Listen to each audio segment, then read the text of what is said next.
Hi friends, welcome to tunes of life. Tunes of ലൈഫിലേക്ക് എല്ലാ ഫ്രണ്ട്സിനും സ്നേഹസ്വാഗതം. അപ്പോൾ ഇന്ന് ഞാൻ സ്കന്ദഷഷ്ഠിയുമായി ബന്ധപ്പെട്ടുള്ള കുറച്ച് കാര്യങ്ങൾ പറയാനാണ് ഞാൻ വന്നത്. അപ്പോൾ മുരുകൻ്റെ നക്ഷത്രം എന്ന് പറയുന്നത് വിശാഖമാണ്. എൻ്റെയും നക്ഷത്രം വിശാഖമാണ്.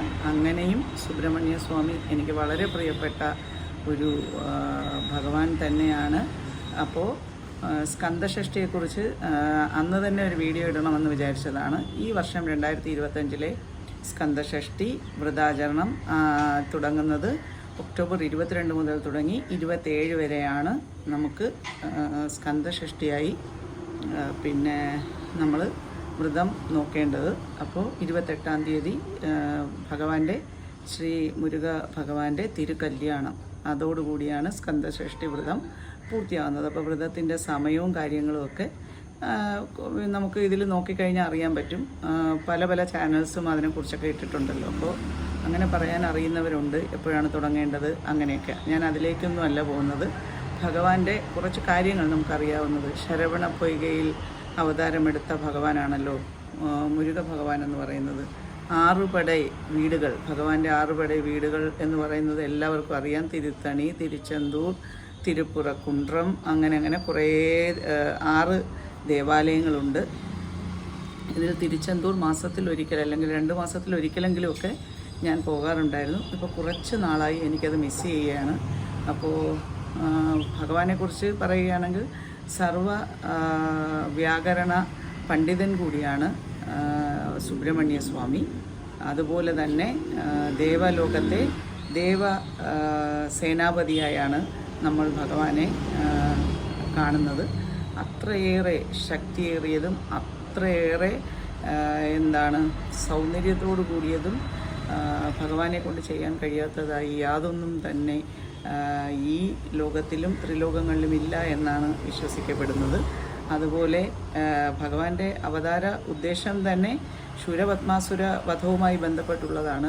കഥയൊക്കെ നമുക്കറിയാം. അസുരന്മാർ എന്നും ദേവലോകത്തിനൊരു ഭീഷണി തന്നെയാണ്. അതിൽ പ്രധാനമായുള്ള ശൂരപത്മാസുരൻ്റെ പരാക്രമങ്ങൾ കണ്ടാണ്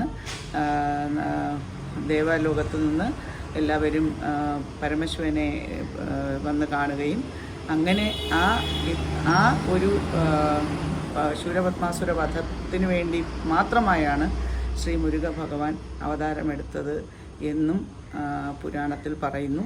അപ്പോൾ ഈ കഥ നമ്മൾ ഇതിനു മുമ്പും പറഞ്ഞിട്ടുള്ളതാണ്. അപ്പോൾ ഭഗവാന്റെ നമുക്കിപ്പോൾ ട്രിവാൻഡ്രത്തു നിന്ന് പോയി കഴിഞ്ഞാൽ നമുക്ക് മുരുകൻ്റെ അമ്പലം എരുത്താവൂർ ഒരു മുരുക സുബ്രഹ്മണ്യ സ്വാമി ക്ഷേത്രമുണ്ട്. അതല്ലാതെ നമ്മുടെ കന്യാകുമാരി ജില്ലയിൽ ഒന്നുണ്ട്, എല്ലാവർക്കും അറിയാമല്ലോ, ശ്രീ കുമാരസ്വാമി ടെമ്പിൾ. അപ്പോൾ അത് വളരെ മനോഹരമായ ഒരു ഭൂപ്രദേശത്തിലാണ് നമുക്ക് അവിടെ ഭഗവാനെ ദർശിക്കാനാവുന്നത്. അതുപോലെ തിരുത്തണിയും അതുപോലെ തന്നെയാണ്. തിരുത്തണി മദ്രാസിനടുത്താണ്.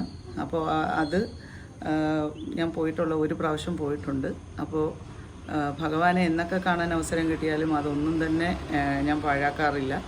അപ്പോൾ തിരുച്ചെന്തൂരിലെ ദർശനം എന്ന് പറയുന്നത് അപൂർവ ദർശനമാണ്. അപ്പോൾ പഞ്ചഭൂതങ്ങളുമായി ബന്ധപ്പെട്ടാണ് ഈ ഭഗവാന്റെ 6 പടി വീടുകൾ. അതിൽ തിരുച്ചെന്തൂർ എന്ന് പറയുന്നത് ജലവുമായി ബന്ധപ്പെട്ടതാണ്. അതുകൊണ്ട് തന്നെ സമുദ്രതീരത്താണ് ആ ക്ഷേത്രം സ്ഥിതി ചെയ്യുന്നത്. അപ്പോൾ പളനി അതിൽപ്പെട്ട ഒന്ന് തന്നെയാണ് 6 പടി വീടുകളിലൊന്ന്. ഭഗവാന്റെ ആറുമുഖൻ എന്ന് ഭഗവാൻ ഒരു നാമധേയം പോലും ഉണ്ട്. അപ്പോൾ വ്രതം എന്ന് പറയുന്നത് നമ്മുടെ ആരോഗ്യത്തിനെയും നമ്മുടെ സ്ഥിതി, നമ്മുടെ സിറ്റുവേഷൻസിനെയും ഒക്കെ നിയന്ത്രിച്ചു കൊണ്ടുള്ളതാവണം.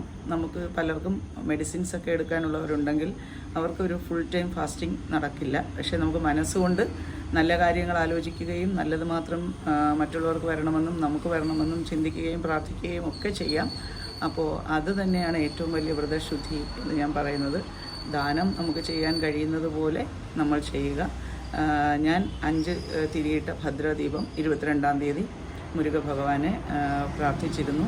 അപ്പോൾ ഞാൻ ഈ മുരുക ഭഗവാനെയാണ് നമ്മൾ തിരുച്ചെന്തൂർ പോയപ്പോൾ വാങ്ങിയ ഒരു മുരുക ഭഗവാനാണ് ഈ മുരുകൻ, ചെറിയ മുരുക ഭഗവാൻ. അതുപോലെ തന്നെ വേൽ വെച്ച് പ്രാർത്ഥിക്കുന്നത് എല്ലാം കൊണ്ടും ഒരു വീടിന് ഐശ്വര്യവും സമൃദ്ധിയും ആയുരാരോഗ്യ സൗഖ്യവും ഒക്കെ തരുമെന്നാണ് പറയുന്നത്. അപ്പോൾ ഭഗവാനോട് അത്രയും അടുത്ത് നിൽക്കുന്ന ഒരാൾ എന്നുള്ള നിലയ്ക്ക് ഞാനും ഒരു കുഞ്ഞു വേൽ വാങ്ങിയിട്ടുണ്ടായിരുന്നു. അന്ന് മുതൽ നമ്മുടെ പൂജാമുറിയിൽ ഈ വേലുണ്ട്.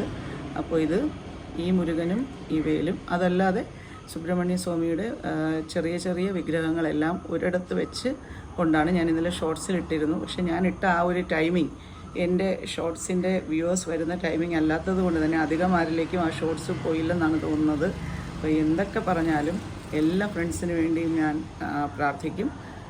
നിങ്ങൾ ഓരോരുത്തരും സുബ്രഹ്മണ്യ സ്വാമിയെ ഈ സ്കന്ദഷഷ്ഠി കാലത്തിൽ ആരാധിക്കുക, കഴിയുന്നത് പോലെയൊക്കെ ആരാധിക്കുക എന്ന് പറഞ്ഞുകൊണ്ട് എല്ലാവർക്കും ആയുരാരോഗ്യ സൗഖ്യത്തിൻ്റെ സ്കന്ദഷഷ്ഠി ആശംസകൾ. വീണ്ടും കാണാം കേട്ടോ. ഓം ശരവണ ഭവ.